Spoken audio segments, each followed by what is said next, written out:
এর নামটা উঠাইলাম। দুনিয়ার কোনো ব্যক্তি এই বিপদ থেকে আমারে বাঁচাইতে পারে না, দুনিয়ার কোনো ব্যক্তি এই মুসিবত থেকে আমাকে বাঁচাইতে পারে না। মাছের পেটে যাইয়াও ইউনুস নবী আমার মাওলারে ভুলে যায় না।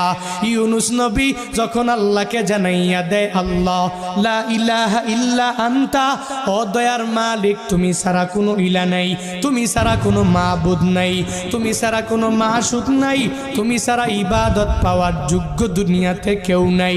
যখন ও ইউনুস নবী আমার ওই মাছের পেটের মধ্যে সিজদার মধ্যে বলিয়া আল্লাহকে পুত পবিত্র বলে, আল্লাহ ছাড়া মাবুদ নাই এই বলে যখনই ঘোষণা দিয়া দেয় আর নিজের ব্যাপারে আল্লাহর দরবারে জানাইয়া দেয়, ও মালিক আমার ঠিক হয় নাই, নিজের